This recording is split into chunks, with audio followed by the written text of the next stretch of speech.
Hi everyone, welcome to RS Academy. This is Sunil.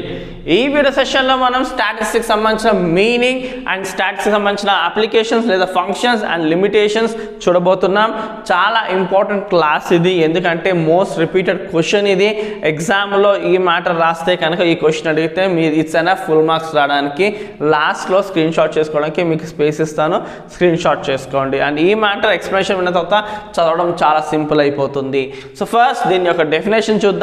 Statistics is a body of principles and techniques of collecting, classifying and presenting, comparing and interpreting the quantitative data. So statistics అనేది ఏంటి? ఒక huge డేటాని నుంచి మ్యాటర్ని లేదా ఇన్ఫర్మేషన్ని ఎలాగ classify చేయాలి, ఎలాగ ఇంటర్ప్రిట్ చేయాలి అన్న ప్రిన్సిపల్స్, ఎలాగ ఇన్ఫర్మేషన్ని గ్యాదర్ చేయాలన్న టెక్నిక్స్, ఇవన్నీ స్టాటిస్టిక్స్లో ఉన్నాయి. సో ఒకసారి చూడండి, statistics is a body of principles and techniques. దీంట్లో ఏంటి? Principles, techniques. దేనికి సంబంధించి? ఒక హ్యూజ్ డేటా నుంచి మనం ఇన్ఫర్మేషన్ని కలెక్ట్ చేయడానికి కానీ, క్లాసిఫై చేయడానికి కానీ, ప్రెజెంట్ చేయడానికి కానీ. సో కలెక్షన్ అంటే ఏంటి? ఒక గ్రూప్ ఆఫ్ పీపుల్ దగ్గర నుంచి ఒక ఇన్ఫర్మేషన్ తీసుకోవాలి అంటే కూడా దానికి కావాల్సిన టెక్నిక్స్, ప్రిన్సిపల్స్ స్టాటిస్టిక్స్ ఉన్నాయి. ఒకసారి ఆ డేటాని మనం కలెక్ట్ చేసుకున్న తర్వాత ఆ డేటాని మనం డివిజన్, ఓకే ఇది దీంట్లోకి ఇది దీంట్లో కానీ క్లాసిఫికేషన్ చేసుకోవడానికి, ఈ క్లాసిఫై చేయబడ్డది లేదా దీని సారాంశం అంతా కూడా ఎవరికైనా ప్రజెంట్ చేయాలి, ఎవరికైనా వివరించాలి అంటే కూడా దీని దగ్గర ఏంటి? స్టాటిస్టిక్స్లో మన దగ్గర ప్రిన్సిపల్స్ ఉన్నాయి, టెక్నిక్స్ ఉన్నాయి. ఒక హ్యూజ్ ఇన్ఫర్మేషన్ని అర్థవంతంగా, సింపుల్గా అర్థమయ్యేటట్టుగా మనకి అందించే విధానం స్టాటిస్టిక్స్ దగ్గర ఉన్నాయి. So right from information collecting నుంచి దాన్ని క్లాసిఫై అండ్ అలాగే అనాలిసిస్ చేసుకోవడానికి అండ్ అలాగే ఇంటర్ప్రిట్ చేసి అండ్ మనకి ఒక ఫైనల్ కన్క్లూజన్ కూడా స్టాటిస్టిక్స్ ద్వారా అందించుకోవచ్చు. సో ఇక్కడ చూడండి ఒకసారి, statistics is a body of principles and techniques. దీని దగ్గర ఏం ప్రిన్సిపల్స్, ఏం టెక్నిక్స్ ఉంటాయి అంటే కలెక్టింగ్ చేసుకోవడానికి, అంటే ఇన్ఫర్మేషన్ కలెక్టింగ్ లేదా డేటాని కలెక్ట్ చేసుకోవడానికి అండ్ ఆ డేటాని క్లాసిఫై చేయడానికి, ఆ డేటాని ప్రెజెంటింగ్, ఎవరి ముందైనా ప్రెజెంటేషన్ చేయడానికి కానీ, ఎవరికైనా రిపోర్ట్ ఇవ్వడానికి కానీ, లేదు కంపేరింగ్, రెండు రిజల్ట్స్ సంబంధించి లేదా రెండు వేరియబుల్స్ సంబంధించి కంపేరింగ్ చేయడానికి అండ్ ఇంటర్ప్రిటింగ్. సో ఏంటి, ఎలా అన్న కన్క్లూజన్ తీసుకురావడానికి దీని దగ్గర ఏంటి ఒక మంచి ప్రిన్సిపల్స్ అండ్ టెక్నిక్స్ స్టాటిస్టిక్స్లో మనం చూసుకోవచ్చు. అటువంటి స్టాటిస్టిక్స్ సంబంధించి అప్లికేషన్స్, ఎక్కడెక్కడ దీని అప్లికేషన్స్, దీని ఫంక్షన్స్ ఏంటో మనం వన్ బై వన్ క్లియర్గా చూద్దాం. First application, makes the complicated data easily understandable. Statistics the first చెప్పుకునేది ఏంటి అంటే ఒక చాలా టఫ్గా లేదా కాంప్లికేటెడ్ డేటా అని చూస్తే మనకు అర్థం కాదు, కానీ ఒక్కసారి స్టాట్స్ బ్రాంచ్ దాన్ని అనాలిసిస్ చేస్తే మాత్రం ఆ తర్వాత వచ్చే కన్క్లూజన్ చూడడం మాత్రం చాలా సింపుల్గా చూసుకోవచ్చు. సో అదే ఫస్ట్ దీని ఒక అప్లికేషన్ అంటే makes the complicated data easily understandable. ఎలాగా? Statistical methods such as totals, averages, percentage and so on are use to condense the huge data. సింపుల్గా యావరేజెస్ తీసుకోండి. సో స్టాటిస్టిక్స్ ఏం చేస్తుంది? యావరేజ్ పాపులేషన్ అని మాట్లాడుతుంది, లేకపోతే యావరేజ్ ఇన్కమ్ అని మాట్లాడుతుంది, మీన్ ఇన్కమ్ అని మాట్లాడుతుంది. ఇంత హ్యూజ్ పాపులేషన్ యొక్క విధానం ఎలా ఉంది, లేదా ఇంత హ్యూజ్ జనాల సంబంధించి ఏదన్నా ఉండొచ్చు, దాన్ని ఒక్క ముక్కలో అర్థవంతంగా చెప్తుంది. ఫర్ ఎగ్జాంపుల్ లిటరసీ రేట్ చూసుకోండి. ఒక దేశం యొక్క లిటరసీ రేట్ 87% అన్నాం అనుకో, అంటే 100లో 87 మెంబర్స్ చదువుకుంటున్నారు, 13 మెంబర్స్ చదువుకోవట్లేదు. క్లియర్గా అర్థమైపోయింది కదా ఒక్క ముక్కలో. సో ఆ పాపులేషన్ ఎంత ఉండదు, 100 మిలియన్స్ పాపులేషన్ ఉండొచ్చు. ఆ 100 మిలియన్స్ యొక్క పాపులేషన్ యొక్క లిటరసీకి సంబంధించి ఇన్ఫర్మేషన్ గ్యాదర్ చేసి అందులో మేల్ ఎంత, ఫీమేల్ ఎంత క్లాసిఫై చేసి దాన్ని మన ముందుకు ఎలాగా ఒక సింపుల్గా పర్సంటేజ్ రూపంలో అందించేస్తుంది. ఆ ఒక్క పర్సంటేజ్ బట్టి మనకు టోటల్గా ఆ దేశం యొక్క లిటరసీ ఎలా ఉంది అని అర్థమైపోతుంది. ఆ చదువు ఎలా, ఎంతమంది చదువుకుంటారు, ఎంతమంది చదువుకోని వాళ్ళు ఉన్నారు అని ఒక్క ముక్కలో మనకి ఎలా అర్థమైపోతుంది. అదే స్టాట్స్ ఏంటి? సింపుల్ చెప్పాలంటే makes the complicated data easily understandable. ఎలాగా? టోటల్స్ అని, యావరేజెస్ అని, పర్సంటేజ్ అని మనకి సింపుల్గా అర్థమైపోయేట్టు చేస్తుంది. ఫర్ ఎగ్జాంపుల్ ఒక 4 లక్షల మంది ఎగ్జామ్ రాశారు, ఎంతమంది పాస్ అయ్యారు ఆ డీటెయిల్స్ సింపుల్గా ఏం చెప్తుంది? 80% పాస్ పర్సెంటేజ్. అయిపోయి అందులో క్లాసిఫై ఎలా చేస్తుంది 40% ఫస్ట్ క్లాస్, 20% సెకండ్ క్లాస్, 30 ఇంకో 20% థర్డ్ క్లాస్. అలాగా ఏంటి క్లాసిఫై కూడా చేసేస్తుంది. ఇంటర్ప్రిటేషన్ ఏంటి లాస్ట్ టైం కానీ రిజల్ట్ ఎంత పర్సెంట్ హైక్ అయింది ఆ ఇంటర్ప్రిటేషన్ కూడా అయిపోతుంది. ఇలాగా ఒక టఫ్ డేటాని ఒక కాంప్లికేటెడ్ డేటాని చాలా సింపుల్గా స్టాటిస్టిక్స్ మనకి అందిస్తుంది. ఇది first application. And second application చూసుకుంటే studies the relationship between 2 or more variables based on correlation analysis. రెండు వేరియబుల్ థింగ్స్, రెండు డిఫరెంట్ థింగ్స్ బేస్డ్ ఆన్ ఎలాగ వాటి రిలేషన్స్ ఒకదాంతో ఒకటి ఎఫెక్ట్ అవుతుంది అన్నది క్లియర్గా చూస్తుంది. ఫర్ ఎగ్జాంపుల్ మోస్ట్ కామన్గా దీని టెక్నిక్ దేంట్లో వాడతాం, for instance studying the relationship between supply and demand and advertisement and sales and so on are essential and helpful in effective planning.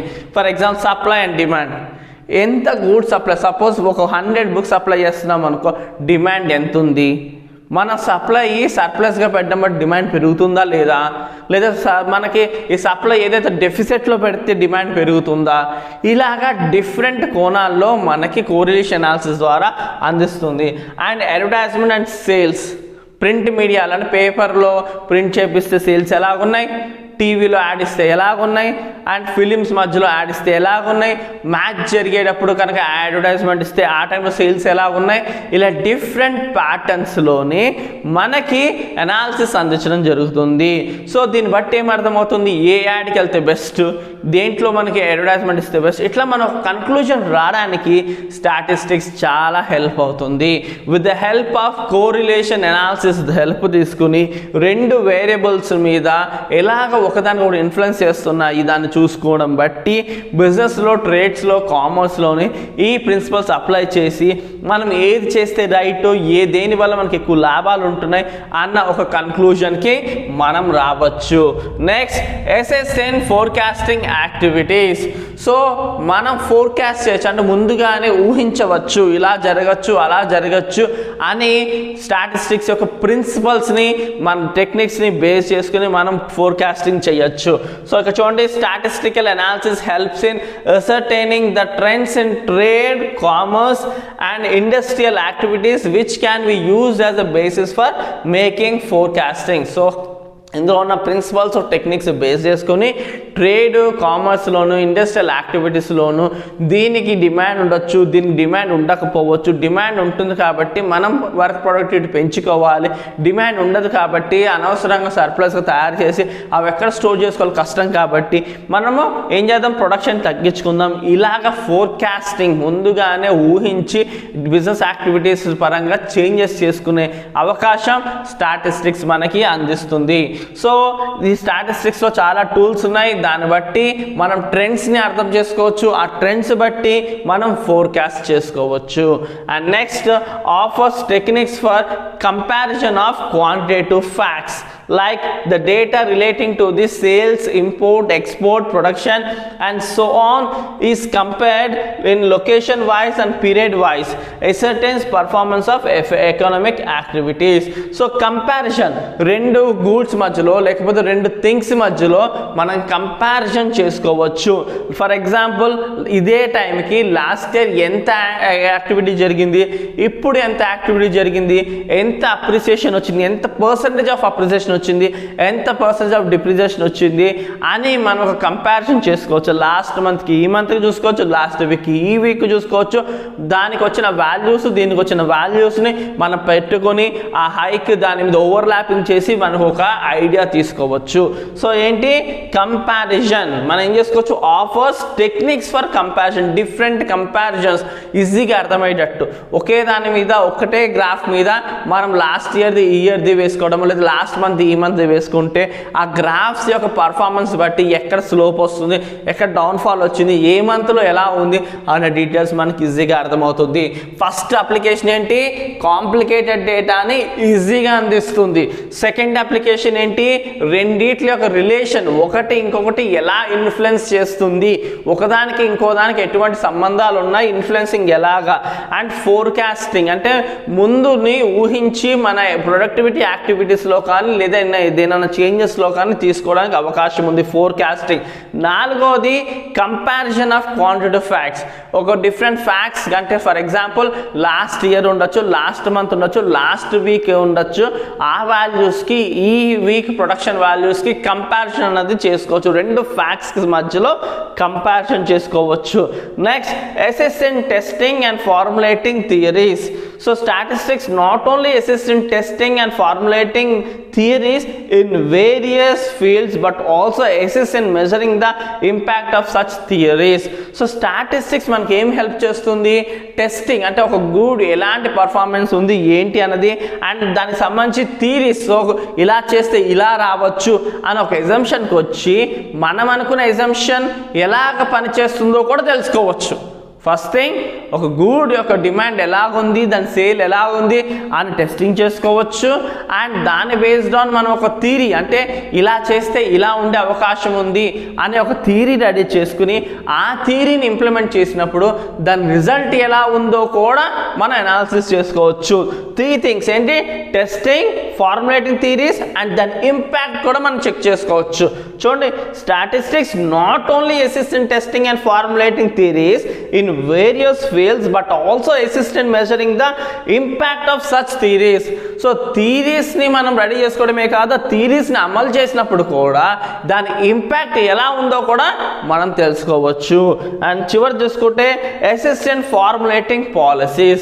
So దీని యొక్క ప్రిన్సిపల్స్ టెక్నిక్స్ బేస్ చేసుకుని interpretation ని base చేసుకుని మనం ఏమి కన్క్లూజన్స్ బట్టి ఏంటి పాలసీస్ తయారు చేసుకోవచ్చు, విధి విధానాలని రెడీ చేసుకోవచ్చు. Statistical methods are useful in formulating various economic and business policies. ఆర్థికంగా సంబంధించి లేదా బిజినెస్ సంబంధించి మనము పాలసీస్ అన్నది స్టాటిస్టిక్ యొక్క ఇంటర్ప్రిటేషన్ బట్టి చేసుకోవచ్చు. సో స్టాటిస్టిక్స్ అనేది ఏంటి? It's a body of principles and techniques. ఏం ప్రిన్సిపల్స్ ఏం టెక్నిక్స్ ఉంటాయి స్టాటిస్టిక్స్ లోని? ఇన్ఫర్మేషన్ కలెక్టింగ్, ఇన్ఫర్మేషన్ క్యాలిక్యులేటింగ్ లేదా క్లాసిఫికేషన్, ఇంకేంటి దీని యొక్క ప్రెజెంటింగ్ అండ్ అలాగే కంపేరింగ్ అండ్ ఇంటర్ప్రిటింగ్ దీని యొక్క ఫంక్షన్స్. అండ్ దీని ఫంక్షన్ ఒకటి చూసుకుంటే ఏంటి? ఒక కాంప్లికేటెడ్ డేటాని ఈజీగా అర్థమయ్యేట్ చేస్తుంది. రెండోది రెండిట్ల వేరియబుల్స్కి సంబంధించి రిలేషన్షిప్ ఇస్తుంది. మూడోది ఫోర్కాస్టింగ్ హెల్ప్ చేస్తుంది. అంటే ఏంటి? ముందు ఏం జరగబోతుంది మన ఎకనామిక్ యాక్టివిటీ అని ఒక ఎక్స్పెక్టేషన్, రఫ్ ఎక్స్పెక్టేషన్ ఇస్తుంది. నాలుగోది కంపారిజన్, రెండు డేటాస్కి మధ్యలో కంపారిజన్ హెల్ప్ చేస్తుంది. ఐదోది testing and formulating theories and దాని ఇంపాక్ట్ ఎలా ఉందో కూడా చూపిస్తుంది. అండ్ నెక్స్ట్ చూసుకుంటే పాలసీస్ని రెడీ చేసుకోవచ్చు, economic and business policies. So ఇంత గొప్ప స్టాటిస్టిక్స్ కూడా కొన్ని లిమిటేషన్స్ ఉన్నాయి, కొన్ని పరిధులు ఉన్నాయి. ఆ లిమిటేషన్స్ ఏంటి అనే డీటెయిల్స్ మనం చూసుకుంటే కనుక first limitation, statistics are not qualitative. So never statistics focus అనే qualitative, it's focus and quantitative. అది క్వాంటిటీ మీదనే ఫోకస్ చేస్తుంది కానీ క్వాలిటీ మీద ఫోకస్ చేయదు. చూసుకోండి, statistics are numerical statements.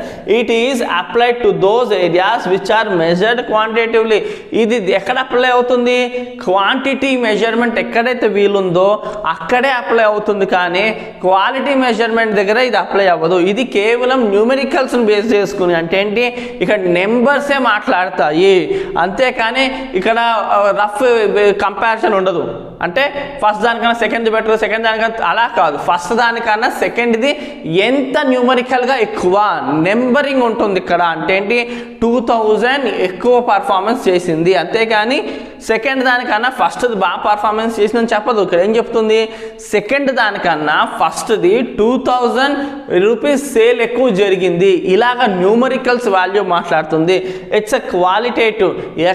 Quantitative ఎక్కడైతే క్వాంటిటీ రూపంలో మెజర్మెంట్ ఉంటుందో అక్కడే స్టాట్స్ అప్లై అవుతుంది.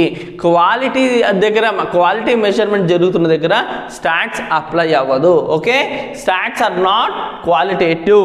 సో ఇది న్యూమరికల్ స్టేట్మెంట్సే. ఇవి ఎక్కడ అప్లై అవుతుంది? క్వాంటిటీ అంటే మెజర్మెంట్స్ ఎక్కడైతే న్యూమరికల్ మెజర్మెంట్స్ ఉంటుందో అక్కడే అప్లై అవుతుంది. Next, statistics does not constitute isolated facts and figures. In stats, the facts and figures are always aggregate in nature rather than isolated. ఇక్కడ పర్టికులర్గా ఇండివిజువల్గా మాట్లాడదు, ఇది అగ్రిగేట్గా మాట్లాడుతుంది. ఇక్కడ ఐసోలేటెడ్ వాల్యూస్కి సంబంధం లేదు. సో ఒక గ్రూప్ ఆఫ్ పీపుల్ కోసం మాట్లాడుతుంది ఇక్కడ, పాపులేషన్ కోసం మాట్లాడుతుంది ఇక్కడ, అంతేకాని ఏ ఒక్కదాని విషయం మాట్లాడదు. అగ్రిగేట్గా అంతా గంపగొత్తగా మాట్లాడుతుంది, అందరినీ కలుపుకొని మాట్లాడుతుంది. చూడండి, stats does not constitute isolated facts. ఇక్కడ ఏంటి, ఆల్వేస్ అగ్రిగేట్, అందరిని కలిపి మాట్లాడుతుంది. ఇక్కడ సింగిల్ ఇండివిజువల్ ఇక్కడ పనిచేయదు, బంచ్ మొత్తం అంతా కలిపి మాట్లాడుతుంది.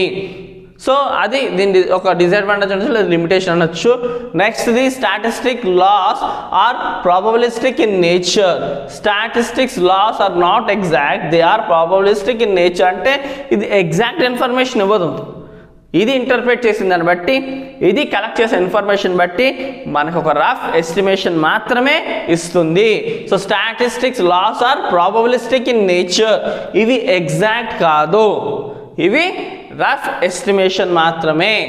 Next, statistics can be misuse. ఇవి మిస్యూజ్ కూడా అవ్వచ్చు. ఎలాగా అంటే, the figures can be misused by politicians and unethical workers by manipulating the facts for their personal intentions. So తప్పు న్యూమరికల్స్ తీసుకుని, తప్పు ఇన్ఫర్మేషన్ తీసుకుని తప్పుగా ప్రజెంటేషన్ చేస్తే జనాల్లో ఒక రాంగ్ కన్క్లూజన్ ఇచ్చినట్టు అవుతుంది కదా. సో అలాగ స్టాటిస్టిక్స్ కూడా మిస్యూజ్ అవకాశం ఉంది. ఎందుకంటే wrong data based on interpretation జరిగిన, wrong data based on presentation జరిగిన, అప్పుడు ఏమవుతుంది, మనకి తప్పుగా ఫోకస్ చేయడం జరుగుతుంది.